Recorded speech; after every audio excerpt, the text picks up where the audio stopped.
Alright guys, TacticalRab again today. Hope you're doing well and enjoying your day so far. The BenJ Nassim versus Scrappy drama continues. We've seen big talking points on the flank over the last several months now between these two guys, and it continues over the last couple of days. Some words exchanged between Ben and Aches and even Zuma over this past week. Scrappy responds, and our Ben claps back at Scrappy and says this guy's still a crybaby and simply cannot grow up. Do you guys think that's somewhat hypocritical? Very much enjoying your thoughts in the comments below. Hit the like button if you enjoy. Subscribe if you're new as always. I would greatly appreciate it. Is Scump back in his swole arc, by the way? I'm just confused a little bit. Well, not confused, but you know, Scump's back in his jacked phase. You guys remember when he used to compete and he said, well, if I hit the gym or whatever, then he gets calluses on his hands and he can't shoot straight, right? But yeah, I don't know if that's changed around. And Abe was banned on Twitch. I don't know if he's going to be back, but people were talking about it, so I thought I'd quickly share the reason here in the replies. There was also a bit of drama on the Challenger side going down because the Challengers Elite stage is being continued and a couple of big results. FaZe Black, they're now 4-1. They 3-0'd Omit Brooklyn very easily. That's Assault, Dak, ErikBooM and Lunas. Lunas had a .49. That's pretty rough. He was interesting, Lunas, really, just because he was a player that at the start of the season I would have said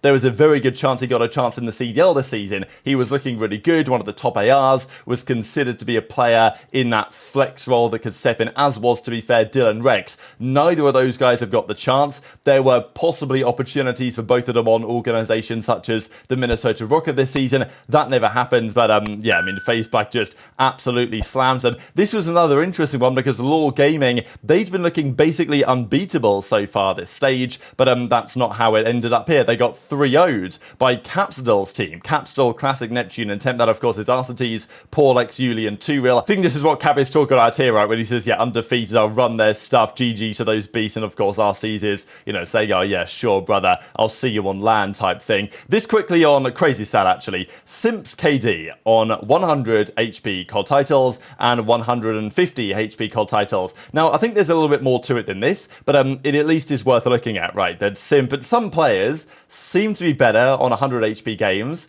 Some players seem to be better on 150, which you might imagine, okay, 150 HP, probably a higher skill gap, so you would think the better players will tend to do somewhat better. Simp's gunny is obviously incredibly good. His awareness, his like just ability to know what to do in every moment is like incredible and far better than the majority of players in the league. His KD though in Modern Warfare 19, Modern Warfare 2022 and Vanguard was only a 1.05. Now I say only, now it depends on the game somewhat, just because MW19, the MP5 was great, but the way that it was played, 5 versus 5, often the ARs were the ones putting up the crazy numbers, and it's not like Simp was bad at that game. Obviously, this number is not bad. It's actually still very good for the role that he runs, but it's obviously not quite a 1.18, which he has averaged over Black Ops 4, Cold War, and of course, Modern Warfare 3 so far, which is quite the difference. That's probably too much difference to be explained by other factors. Like, the 150 HP thing probably has something to do with this. Of course, there are other factors in terms of how good,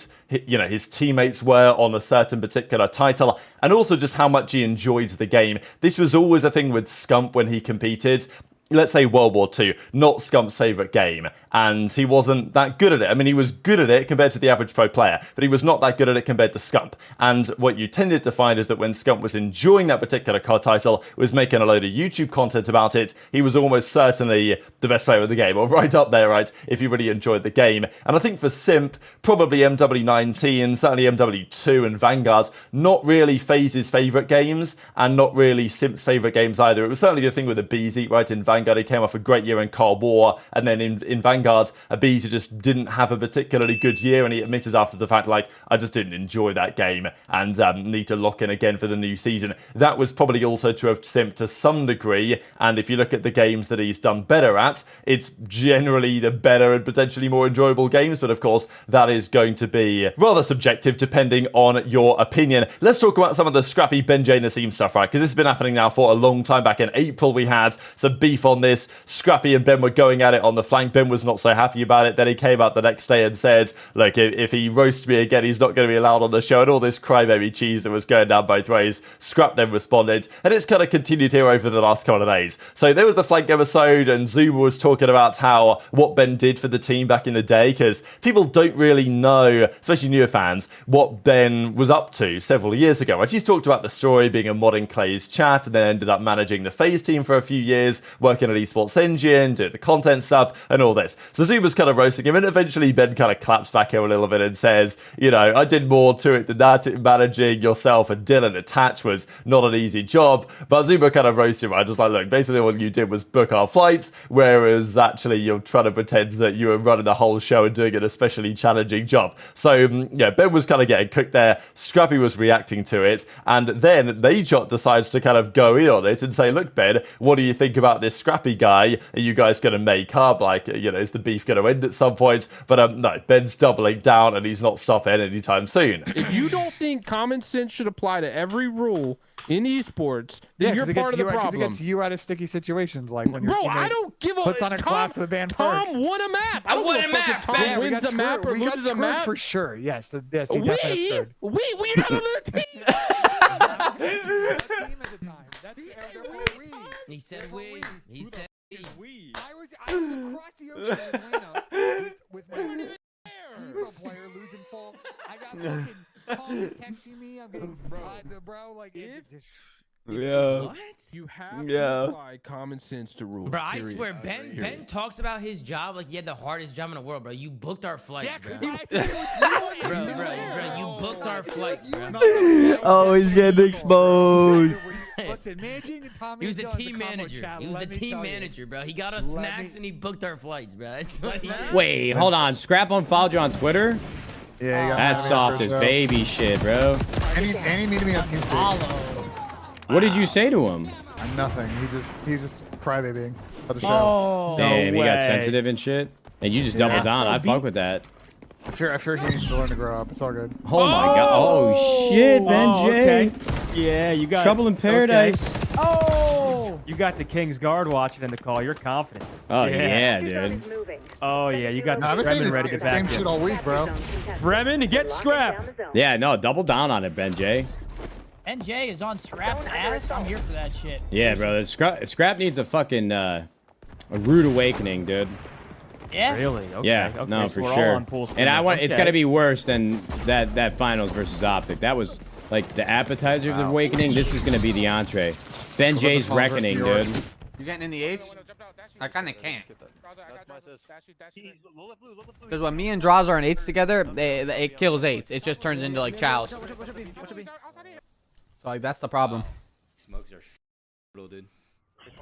I thought it was interesting what Scrappy had to say on this Drazah situation as well, because basically says 8s. He can't really get them to work, because if he tries to, then with Drazah's there, because Drazah's always going to be there, they just come to an end very quickly indeed, right? And this is the problem with Money 8s. They're trying to make them happen, right? The pros are saying, well, we're getting up there towards the World Championship now. It's, you know, halfway through Major 4 qualifiers. Major 4's not far away. Champs is not far away. We've got to lock in, right? Got to get this thing going. But apparently, they can't do what they really want to do because Drazah and Scrappy just can't get along. So this is the problem, that they're trying to get Money 8s to work. There's 8 players there to play, but if Scrap and Drazah get in the same lobby, I don't know, they can't work it out. They obviously can't be on the same team. Maybe they play against each other, and then all of a sudden it's like, all right, you know what, Scrap, like, let's just do chows. Let's chalk up these Money 8s. So, yeah, this drama is just not going away, is it? Anytime soon. And it's obviously not even just Scrap versus Drazah. It's obviously the Keeks versus Darian side of the argument as well.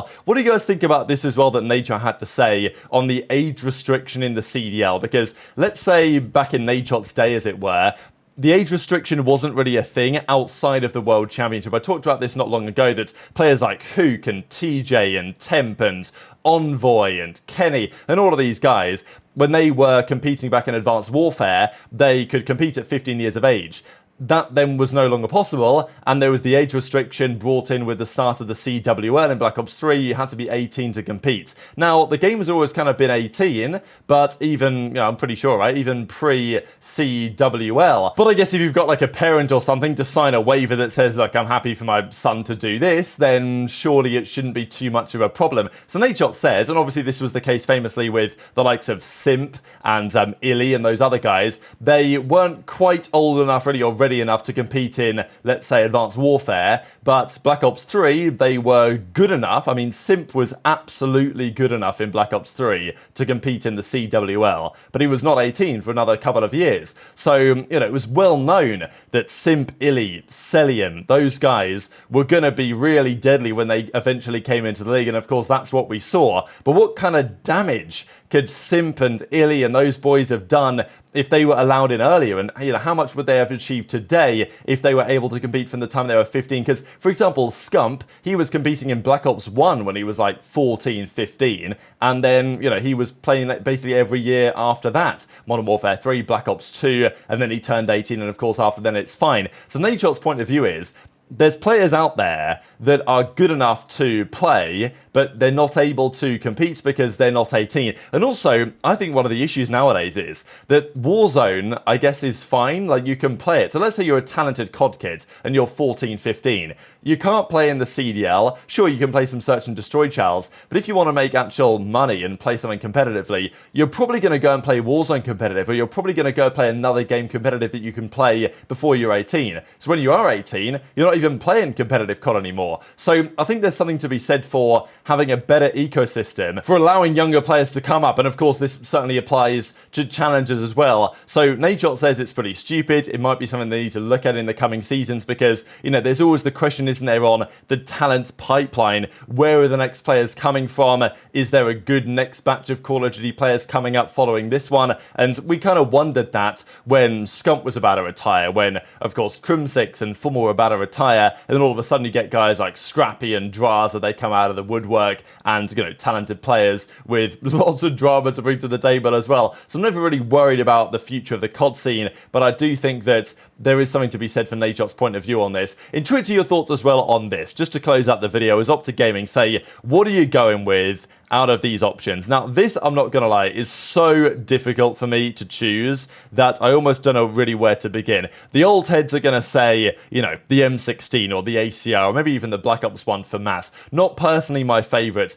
Bit of a hot take here. I would either take the Black Ops 2 M8. I'd love to take the Black Ops 3 M8, but there's no Black Ops 3 guns here, unfortunately. So I'd probably take D, although I may actually take the NV4 here from Infinite Warfare because I love that gun. I thought it was just absolutely beautiful. The reloads, the sound of the hit markers. That's my AR pick. SMG, where do we go from here? COD 474U was nice. I mean, all of these guns are just absolutely sensational. Man, this is actually... Okay, the SMG one might be the most difficult. I can rule out the MP5 from MW19. I can, I don't know, I maybe rule out the SORG. I absolutely loved the ASM one as well. I honestly might go for the ASM one here, I'm not gonna lie. The MSMC was great, but I'm not sure it was quite my favorite SMG in Black Ops 2. Neither was the VMP quite my favorite SMG in Black Ops 3. I actually preferred the Kuda, which is now the meta. The Ghost Vector is obviously insane, but I think of all the guns, like, my favorite ever SMG to use is probably the ASM one, so I think I'm gonna go for that. And then of the snipers, wow, where to even go from here? I think I have to go with one of the Treyarch guns, because I realized that I've chosen an Infinity Ward gun, a Sledgehammer gun, so I've got to choose a Treyarch gun here somewhere. So I'll probably take the Ballista from Black Ops 2, because I just had so much fun using that, and of course you could run the Iron Sights as well. Just good times, really. But very much enjoyed your thoughts on all this stuff in the comment section below. Hit the like button if you enjoyed, subscribe if you're new, take care, and I'll see you next time.